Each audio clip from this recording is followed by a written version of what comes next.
നമ്മൾ നേരത്തെ നഴ്സുമാരുടെ സമരവുമായി ബന്ധപ്പെട്ട വാർത്തയിലൂടെ ആണ് കടന്നുപോയത്. അവിടെ സർക്കാർ ഇറക്കിയിട്ടുള്ള ഒരു വിജ്ഞാപനം, കരട് വിജ്ഞാപനമുണ്ട്. അതനുസരിച്ച് BSc GNM നഴ്സുമാർക്ക് 25,450 രൂപ മുതൽ 30,800 രൂപ വരെ എന്നതാണ് ശമ്പളം. അതേസമയം ANM ഗ്രേഡ് 1 നഴ്സുമാർക്ക് 24,650 മുതൽ 29,850 എന്നതാണ് ഇപ്പോഴത്തെ ഒരു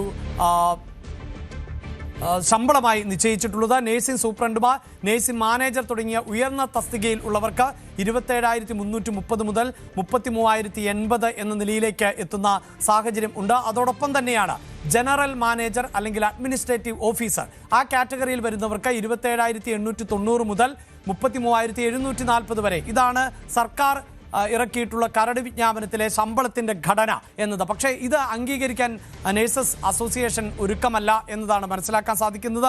അങ്ങനെയെങ്കിൽ ഈ പ്രശ്നം കൂടുതൽ രൂക്ഷമാകുന്നു. അതായത് ഒരു സമ്പൂർണ്ണ പണിമുടക്കിലേക്ക് കടക്കുകയാണ് നഴ്സുമാരെങ്കിൽ ഏതാണ്ട് സ്വകാര്യ ആശുപത്രികളുടെ പ്രവർത്തനങ്ങൾ നിശ്ചലമാകുന്ന സാഹചര്യമല്ലേ സൃഷ്ടിക്കപ്പെടുക സാരൻ?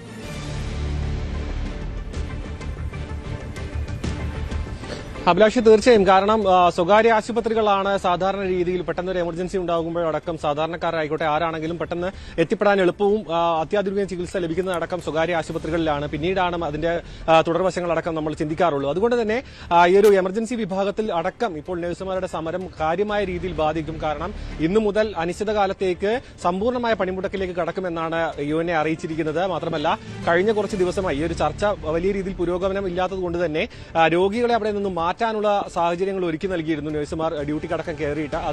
അങ്ങനെ അല്ലാത്ത രീതിയിൽ മറ്റൊരു രീതിയിലും ഈ ഒരു സമരത്തിൽ നിന്ന് പിന്നോട്ട് പോകില്ല എന്നാണ് UNA അറിയിക്കുന്നത്. കാരണം ഈ ഒരു നഴ്സുമാരുടെ കാര്യം വളരെ ദയനീയമായിട്ടാണ് അവർ മുന്നോട്ട് വെക്കുന്നത്. കാരണം ഇത്രയും അധികം വർഷം എക്സ്പീരിയൻസ് ഉള്ള പല നഴ്സുമാർക്കും ലഭിക്കുന്ന തുച്ഛമായ ശമ്പളമാണ്. നമ്മൾ പലപ്പോഴും ചർച്ച ചെയ്യുന്നതാണ്. അന്യരാജ്യത്തേക്കടക്കം കുടിയേറിക്കൊണ്ട് മലയാളികൾ പോകുന്നു, നമുക്ക് ബ്രെയിൻ ലോസ് ഉണ്ടാകുന്നു എന്നടക്കമുള്ള കാര്യങ്ങൾ ചർച്ച ചെയ്യുമ്പോൾ അതിൽ ഏറ്റവും കൂടുതൽ കുടിയേറ്റം നടത്തുന്നത് അല്ലെങ്കിൽ മറ്റു രാജ്യങ്ങളിലേക്ക് മാറി താമസിക്കുന്നതും ജോലി ചെയ്യുന്നതും ഈ മെഡിക്കൽ വിഭാഗത്തിൽ നിന്നുള്ള ആൾക്കാരാണെന്നുള്ള വളരെ ശ്രദ്ധേയമാണ്. അതിന് വലിയൊരു കാരണം കേരളത്തിലും ഇന്ത്യയിലും അടക്കം ലഭിക്കുന്ന തുച്ഛമായ ശമ്പളത്തിന്റെ ഒരു അടിസ്ഥാനത്തിലാണ് അവർ പുറം രാജ്യങ്ങളിലേക്ക് പോകുന്നത്. കാരണം അവിടെ ഡോക്ടർക്ക് സമാനമായ രീതിയിലാണ് ശമ്പളവും അതിന്റെ കൂടുതൽ സൗകര്യങ്ങളും ഇൻഷുറൻസ് പരിരക്ഷ അടക്കം ലഭിക്കുന്നത്. അങ്ങനെ ഒരു മികച്ച ജീവിത സാഹചര്യം ലഭിക്കുന്നതുകൊണ്ട് തന്നെയാണ് നഴ്സുമാർ കൂടുതലായും മറ്റു രാജ്യങ്ങളിലേക്ക് പോകുന്നത്. അതുകൊണ്ട് തന്നെ കേരളത്തിലും നമ്മുടെ നാട്ടിലും ഈ ഒരു ഇത്തരത്തിലുള്ള മികച്ച ഒരു സംവിധാനം അല്ലെങ്കിൽ സ്വകാര്യ ആശുപത്രികളിൽ നല്ല ഒരു ശമ്പളം ലഭിച്ചില്ല എങ്കിൽ ഈ നഴ്സുമാരുടെ കാര്യം കൂടുതൽ ബുദ്ധിമുട്ടിലാകും എന്നൊരു ആവശ്യം മുന്നോട്ട് വെക്കുന്നുണ്ട് UNA. അതിനൊപ്പം തന്നെ മറ്റ് പല കാര്യങ്ങളും, അതായത് ഷിഫ്റ്റിൽ അടക്കം, അതായത് പല കമ്മിറ്റികളുടെയും നിർദ്ദേശങ്ങളും പഠനങ്ങളും വന്നിട്ടുണ്ട്. അത് സർക്കാർ അംഗീകരിക്കണം. കാരണം ഷിഫ്റ്റുകളുടെ കാര്യത്തിൽ ഒരു കൃത്യമായ ഒരു ധാരണ ഉണ്ടായിട്ടില്ല. കാരണം പല സ്ഥലങ്ങളിലും നഴ്സിംഗ് സ്റ്റുഡന്റുമാരെയും ഉപയോഗിച്ചുകൊണ്ടാണ് ഷിഫ്റ്റുകളും മറ്റും മാനേജ് ചെയ്യുന്നത്. അതുകൊണ്ട് തന്നെ അത് വലിയ രീതിയിലുള്ള ബുദ്ധിമുട്ടുണ്ടാക്കുന്നുണ്ട്.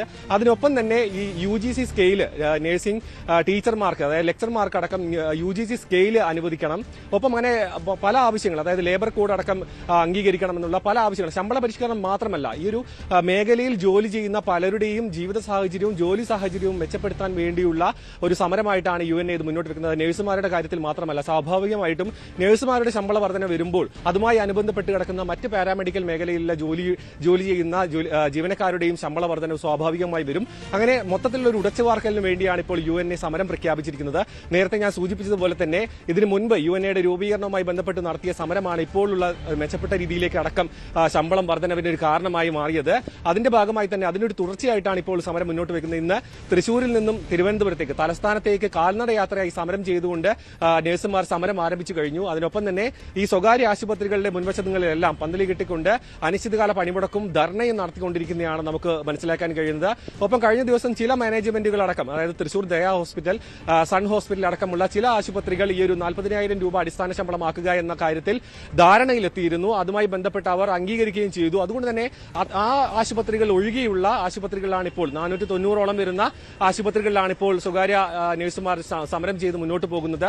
ഇതൊരു മറ്റൊരു പ്രധാനപ്പെട്ട കാര്യം എന്ന് പറയുന്നത് വാക്കാലുള്ള ഉറപ്പ് മാത്രം പോരാ. ഇപ്പോൾ അഭിലാഷ് സൂചിപ്പിച്ച പോലെ തന്നെ രേഖാമൂലം ഈ ഒരു ഉറപ്പ് നൽകണം. മാത്രമല്ല അക്കൗണ്ടിലേക്ക് ശമ്പളം എത്തുകയും വേണം. കാരണം സ്വകാര്യ മാനേജ്മെന്റുകളെ പറ്റി കൃത്യമായി മനസ്സിലാക്കിയ ശേഷമാണ് ഈ സമരത്തിലേക്ക് ഇറങ്ങുന്നത്. കാരണം പല രീതിയിലും നഴ്സുമാരെ, സംഘടിതമല്ലാത്ത നഴ്സുമാരെ കാലങ്ങളോളം കബളിപ്പിക്കപ്പെട്ടതിന്റെ ഭാഗമായിട്ടായിരുന്നു UNA രൂപീകരണം അടക്കം. അതുകൊണ്ട് തന്നെ കൃത്യമായ രീതിയിൽ സർക്കാർ ഇടപെടൽ ഈ സമയത്ത് അത്യാവശ്യമാണ്. പക്ഷേ അതിലും തൃപ്തരല്ല. കാരണം 25,500 എന്ന് പറയുന്നതടക്കം ഒരു അടിസ്ഥാന ശമ്പളമായി വരുമ്പോൾ അത് വലിയ രീതിയിൽ ഇപ്പോഴത്തെ വിലക്കയറ്റവും നിലവിലെ സാഹചര്യം അടക്കം വെച്ച് നോക്കുമ്പോൾ ഒരു കുടുംബം മുന്നോട്ട് കൊണ്ടുപോകുന്നതിനടക്കം വലിയ ബുദ്ധിമുട്ട് നേരിടേണ്ടി വരും. മാത്രമല്ല നഴ്സുമാരുടെ ജോലി സമയം എന്നടക്കം പറയുന്നത് നൈറ്റ് ഷിഫ്റ്റും അത്തരത്തിലുള്ള വലിയ കഠിനമായിട്ടുള്ള ജോലി ഷിഫ്റ്റുകളടക്കം ചെയ്യുന്നവർക്ക് ഇത്രയും തുച്ഛമായ ഒരു സാലറി നൽകുന്നത് അനുവദിക്കാൻ കഴിയില്ല എന്നതാണ് UNA മുന്നോട്ട് വെക്കുന്ന ഒരു കാര്യം. അതുകൊണ്ട് തന്നെ 40,000 രൂപയിൽ കുറഞ്ഞ് യാതൊരുവിധ ഇത്തരത്തിലുള്ള ഒരു അനുനയത്തിനും സാധ്യമല്ല. ആ ഒരു ആവശ്യം അംഗീകരിക്കുന്നവരെ സമരവുമായി മുന്നോട്ട് പോകാനാണ് ഇപ്പോൾ തീരുമാനിച്ചിരിക്കുന്നത് UNA. അഭിലാഷ്. യെസ്, തീർച്ചയായും ആരോഗ്യരംഗത്ത് നമ്മൾ മാലാഖമാർ എന്നൊക്കെ വിശേഷിപ്പിക്കുന്ന ആരോഗ്യരംഗത്ത് പ്രവർത്തിക്കുന്ന ആയിരക്കണക്കിന് നഴ്സുമാർ ആണ് അവരുടെ അവകാശ പോരാട്ടത്തിന്റെ ഭാഗമായി ഇപ്പോൾ വലിയ പ്രതിഷേധം ഉയർത്തുന്നത്. അടിസ്ഥാന വേതനം 40,000 രൂപയാക്കണം എന്ന ആവശ്യം ആണ് അവർ ഉന്നയിക്കുന്നത്. അതിനോട് അനുഭാവപൂർണമായ നിലപാട് സ്വീകരിക്കുന്നില്ല എങ്കിൽ മാനേജ്മെന്റുകൾക്ക് മുന്നിൽ പ്രതിഷേധം ശക്തമാക്കുക, സമ്പൂർണ്ണമായും ജോലിയിൽ നിന്ന് മാറി നിന്നുകൊണ്ട് പ്രതിഷേധിക്കുക. അതോടൊപ്പം തന്നെ നഴ്സിംഗ് വിദ്യാർത്ഥികളെ വെച്ചുകൊണ്ട് ഈ പ്രശ്നത്തെ പരിഹരിക്കാനുള്ള മാനേജ്മെന്റുകളുടെ തീരുമാനത്തെ ചെറുക്കുക. അങ്ങനെ വലിയ പ്രക്ഷോഭത്തിലേക്ക് പോകുന്നു നഴ്സുമാർ. 2018 അവരുടെ അടിസ്ഥാന ശമ്പളത്തിൽ കാതലായ മാറ്റം ഉണ്ടായിട്ടുള്ളത്. അതിനുശേഷം ഈ ശമ്പള പരിഷ്കരണവുമായി ബന്ധപ്പെട്ട നടപടികൾ ഒന്നും ഉണ്ടായിട്ടില്ല എന്നാണ് നഴ്സുമാർ പറയുന്നത്. ഇതിന് അനുകൂലമാകുന്ന നിലപാടെടുത്ത മാനേജ്മെന്റുകളിൽ ഇപ്പോൾ ആശുപത്രികൾ സുഗമമായി പ്രവർത്തിക്കുന്നുണ്ട്. മറ്റു മാനേജ്മെന്റുകളിൽ ഇപ്പോൾ പ്രതിഷേധം തുടരുക എന്നതാണ് നഴ്സുമാരുടെ നിലപാട്. കൂടുതൽ വാർത്തകൾക്ക് News 18 Keralam YouTube channel subscribe ചെയ്യുക.